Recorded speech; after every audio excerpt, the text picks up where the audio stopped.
We witnessed recent releases of the newest CPU platforms, and a bit less recent releases of lower cost graphics cards. We've seen higher entry prices with costlier motherboards and RAM, graphics with the price of proper mid-range card of yesteryear, and questionable performance and platform choices. Because of all of this, we can't shake the feeling that budget PCs are getting somewhat eclipsed. It's a good thing to remember that things weren't always like this. And on that note, here we have one 5-year-old budget variant. Let's see how it holds up. The build we are testing is still in daily use, as it is a mishmash of parts that end up as a media center and sort of a gaming console attached to a TV. The case that houses it is Fractal Design Node 202 Mini ITX case. This partially explains our motherboard of choice.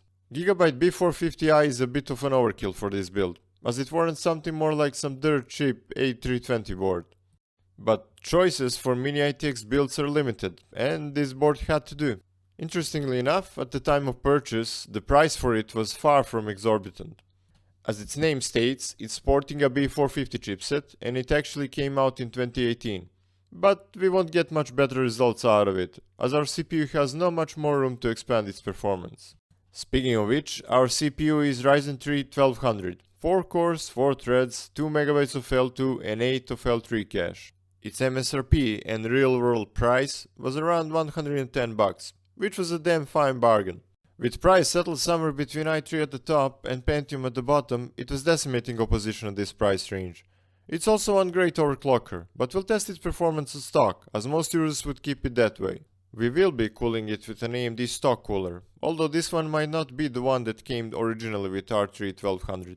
For memory, we have two Patriot Viper 8GB DDR4 2666 MHz sticks. They're not amazing in any way, but they work, and their price to capacity was a bargain a few years back.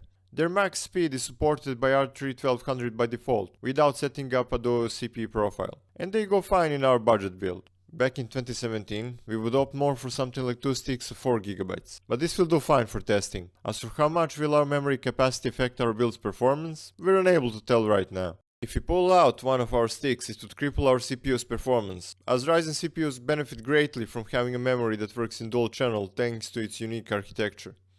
Our graphics card is an Asus Strix Radeon RX 564GB variant. It's one of the weaker AMD's Polaris outings. It's about half of the performance of its RX 570 cousin, but what it packs was fine back in the day for its $100 MSRP. Back then, it had some fierce competition with GTX 1050 and 1050 Ti. One with only 2GB of RAM, the other with 4 and a significantly higher price. While it might not impress, our RX 560 still might surprise us with its performance. Here's the full list of parts we're using here. And here's the list of parts we would buy to assemble this back in 2017. After cleaning and repasting, we'll put everything back together. We'll keep our case lid open, so we won't have to worry much about thermals of our components. We'll go through our game benchmarks coming from the newest title back to the oldest one. In results, we added our 2020 mid-range PC scores for reference. For start, we have this year's Tiny Tina's Wonderlands. As with many other games, we opted to use the game's built-in benchmark, to have easier consistency with our results. Our budget veteran has shown formidable performance here on low and medium, but lacking on badass preset. The recommendation on how to set up this game with this build would be most likely medium preset with FSR set to balanced. That would keep frame rate above 30 FPS and up to higher 40s. Let's speed things up with Forza Horizon 5. We get similar results as in Wonderlands, but with this game lacking FSR implementation, we would recommend medium preset with some settings knocked down a bit. Alternatively, and if AMD adds support for Polaris in the future, we can also play with RSR and see if it works. Of course, it's Cyberpunk 2077 that's our biggest headache here. The results we got are simply subpar. Thankfully, with a low preset we can use FSR balanced, which makes our frame rate linger in mid-30s. Night City looks daunting even in low settings, so that wouldn't be much of a problem. In Guardians of the Galaxy we got pretty bad results, although interestingly consistent. Until this game, we mostly got limited by our GPU, but now our CPU seems to be the culprit. There isn't much we can do, as knocking down a resolution from Full HD would only get us a few FPS at most. To be honest, the frame rate is somewhat low, but frame times are fine. There is no stutter, and because of that we can call this playable. Quick note, Here we tested with high instead of medium preset, as high is actually medium preset, and medium is more something like semi-low. Fun times indeed, at least no preset is called badass. Next is Horizon Zero Dawn. This game made our CPU and GPU sweat equally. Here we also had a consistent frame rate, and with settings somewhere between low and medium, this can also be considered a win.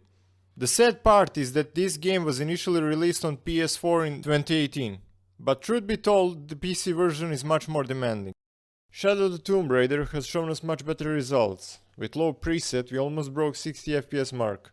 The best course of action here would be to set it to medium, then once again knock some settings down to low. In Witcher 3, we got similar albeit less consistent results. Honestly, here we expected better results from our system. With cherry-picked settings, this game can look amazing on this 2017 build. It's interesting that the 2015 game can be so good looking and of course demanding as well. We tested this setup with 3D Mark and 3D Mark 11. Not gonna lie, compared to 2020 mid-range, this system looks pathetic. But take into consideration years past, and more importantly the price of both systems. The graphics card for the 2020 mid-range had a greater cost than this whole 2017 PC.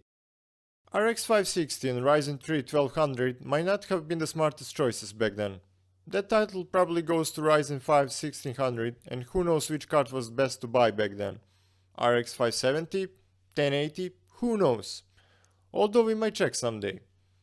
Still, we were surprised by the results. If you're willing to make compromises with this system, every game from our list can be considered playable. Not bad at all. The question remains, could you assemble something like this today? Mostly the answer is yes, but the detailed answer is not that simple. It's obvious that you will have to spend more money on the graphics card, but take into account that you would also spend more money on the motherboard, on PSU, perhaps on CPU cooling, and on the case itself. The GPU we chose here is not here because it's good. We would also like to point out that RX 6500 has the same amount of VRAM as RX 560. So much for the progress there. The end results cost significantly more and might be insufficient on some fronts. It would be interesting to see performance of such a system in 5 or so years. You may notice that while it might be outdated or not competitive enough in the first place, this gear isn't attic tier hardware. It's fairly current. Truth is, while we like to play with 20-year-old monster machines, we gamed most of our lives on budget PCs such as this one. Now we might sport powerful high-end or mid-range machines that keep all of our needs satisfied, but budget PCs will always be close to our hearts.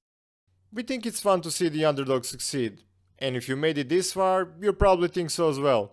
See you around.